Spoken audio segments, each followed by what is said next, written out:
Our last program has three very different composers, but they all have one thing in common, that they all draw from their roots of folk music.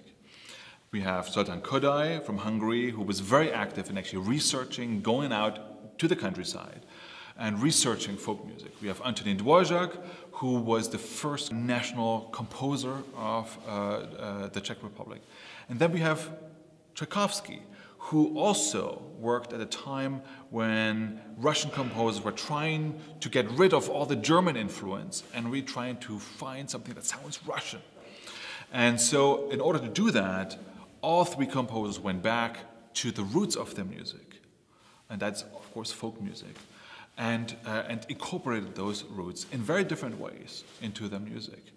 And the Galanta dances by Kodály are quite fascinating, because Galanta is this little teeny tiny village where he grew up, and where he heard these gypsy bands play. He always talked about, how everybody was barefoot, all these other kids. I mean, they were all poor, barefoot in the dusty streets of Galanta. He incorporated these memories in this piece, and trying to evoke folk music without actually copying folk music. I don't think there's a single tune that's actually folk music, but it sounds like it. And also in terms of choice of instruments, it's a showpiece for the solo clarinet. And that's an instrument that kind of is close to kind of a folk-sounding instrument. While Dvořák or so does it, of course, in a much different way. He was very much friends with Brahms, so there was still a very strong Germanic influence, but the way, he wrote his Slavonic dances, and he was really very aware of writing Czech music. It's interesting, he wrote so much great music, the symphonies, his cello concertos performed all the time. Very few people do his violin concerto, and I think it's all the way up there with all the other great romantic concertos, violin concertos, but it's very rarely done. And when you listen to it, I hope everybody else will ask the same question. That's, why isn't it done more often? Tim Fain, I've worked together with Tim Fain a couple times.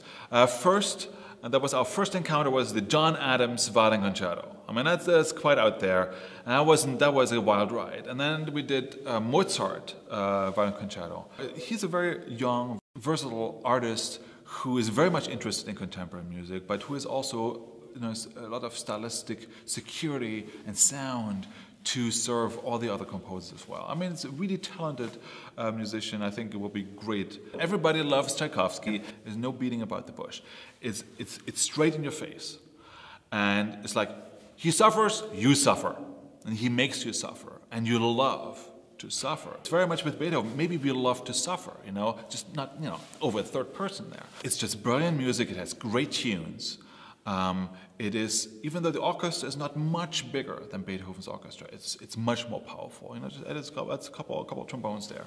It also gives the orchestra the opportunity to shine. There's so many solos going on for the winds. Of course, the brass is going to have a blast. The strings play the craziest stuff, and so I think that's also why we wanted to end the season with Tchaikovsky, to really show off the Stamford Symphony and its great musicians.